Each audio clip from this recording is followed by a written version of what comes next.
MATLAB থেকে help নেওয়ার জন্য আমাদের যে মেথডগুলো রয়েছে সেই মেথডগুলো আমরা দেখব। হেল্পের জন্য আমাদের শুরুতেই এখানে রয়েছে কোশ্চেন মার্কের মধ্যে হেল্প, অথবা এখানে রয়েছে হেল্প, এখানেও আমাদের রয়েছে help, documentation, examples, support website, এখান থেকে হেল্প নিতে পারি, অথবা এখানে ডকুমেন্টেশনে সার্চ দিতে পারি। হেল্পে যদি আমরা ক্লিক করি তাহলে আমাদের হেল্প চলে আসবে, হেল্পের ডকুমেন্টেশন চলে আসবে। এখানে ম্যাটল্যাব রয়েছে, ম্যাটল্যাবের আন্ডারে আমরা ম্যাটল্যাবের টিউটোরিয়ালগুলো সহজেই পেয়ে যাব। যে আমি এখান থেকে গেটিং স্টার্ট, আরো ডিটেল যদি পেতে চাই পাশে আমাদের রয়েছে ডেটা ইম্পোর্ট অ্যানালাইসিস, আরো বিভিন্ন ফাংশন রয়েছে বেসিক। এখান থেকে আমাদের বিভিন্ন ধরনের ফাংশন, বিল্ট ইন ফাংশন রয়েছে, মিনিমাম, ম্যাক্সিমাম, বাউন্ড, মিন, মিডিয়ান, মোড, এগুলো রয়েছে। আর একটা টুল হচ্ছে হেল্প।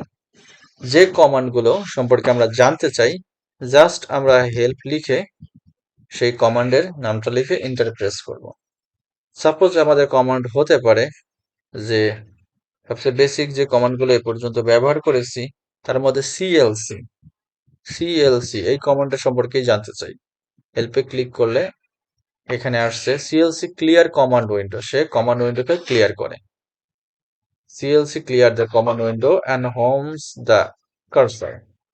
আর এটা সম্পর্কে আমরা যদি ডকুমেন্টেশন দেখতে চাই, এখানে দেওয়া আছে, ক্লিক করলে আমরা এখানে ডকুমেন্টেশন দেখতে পাবো। ডকুমেন্টেশন সিএলসি কি, এর সিনটেক্স দেওয়া আছে, আমরা সিনটেক্স সিএলসি এগুলো লিখতে হবে। ডিসক্রিপশন দেওয়া আছে এটা কি কাজ করে, এক্সাম্পল দেওয়া আছে যে আমরা র্যান্ডম নাম্বার জেনারেট করছি 8 এবং সেটাকে সিএলসি দিচ্ছি, কমান্ড উইন্ডো ক্লিয়ার হয়ে গিয়েছে। এছাড়া আমরা যদি ডিরেক্ট ডকুমেন্টেশন ওপেন করতে চাই তাহলে আমরা ডক লিখে তারপর যে কমান্ড সম্পর্কে আমরা জানতে চাই, যে বিল্ট ইন ফাংশন সম্পর্কে জানতে চাই, সেটা আমরা লিখবো। সাপোজ আমরা এখানে সিএলসি লিখে এন্টার দিচ্ছি, আমাদের ডকুমেন্টেশনে সিএলসি চলে আসছে। তো আমরা দুইটা বিষয় দেখলাম, একটা হচ্ছে হেল্প কমান্ড ব্যবহার করা, আর একটা হচ্ছে ডক কমান্ড ব্যবহার করা। এছাড়া আর একটা কমান্ড রয়েছে, সেটা হচ্ছে লুক ফর কমান্ডের জন্য আমাদের একটা বিষয় আমরা একটু দেখি, লুক ফর কমান্ডটা কিভাবে কাজ করে। তার পূর্বে আমরা ইনভার্স করতে চাই সাপোজ, তো আমরা হেল্প লিখে ইনভার্স লিখে আর VER ইনভার্স লিখে সার্চ দিলাম। সো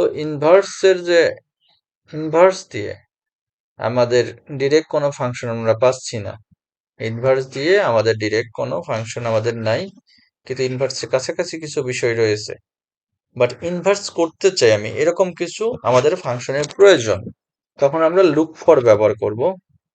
লুক ফরটা খুঁজবে এক্সাক্ট সেই টুলটাকে না, সেই টুলটা যে কাজ করে সেই কাজের মধ্যে, সেই কাজগুলোর উপর বেস করে সে সার্চ দেবে। ইনভার্স করে এরকম কিছু ফাংশনকে সে আমি চাই, ইনভার্স করে এরকম কিছু ফাংশনকে আমি চাই, সার্চ দিলাম। আমরা এখানে দেখতে পাচ্ছি ইনভার্সের ফাংশন আইএনভি আছে, ট্যান হাইপারবোলিক ট্যানের ইনভার্স রয়েছে, ট্যানের ইনভার্স রয়েছে, কটের ইনভার্স রয়েছে, এগুলো সব ইনভার্স। বিভিন্ন ধরনের আমাদের ইনভার্স রয়েছে, সব ইনভার্সের জন্য যে ফাংশনগুলা, সে ফাংশনগুলোর লিস্ট চলে এসেছে। এবার যদি আমি কোনো ফাংশনকে ব্যবহার করতে চাই বা সে ফাংশন সম্পর্কে জানতে চাই, আমরা এখানে ক্লিক করব।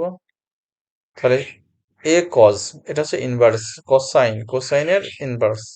সো কোসাইনের ইনভার্সের জন্য আমরা কজটা ব্যবহার করব। ডিগ্রিতে করতে চাইলে কজ ডি, আমরা কজ ডি, এটা হচ্ছে ডিগ্রিতে, রেজাল্ট ইন ডিগ্রি। সো আমরা হেল্প টুলের সবগুলো ব্যবহারে আমরা দেখলাম, লুক ফর দেখলাম, আমাদের লুক ফর দেখলাম, সাপোজ লুক ফর ম্যাট্রিক্স লিখে সার্চ দিলাম, আমরা ম্যাট্রিক্সের সাথে রিলেটেড সমস্ত ফাংশন আমরা পেয়ে গিয়েছি। সো আজকে এ পর্যন্তই, দেখা হবে পরবর্তীতে ভিডিওতে। ততদিনের জন্য সবাই ভালো থাকো, আল্লাহ হাফেজ।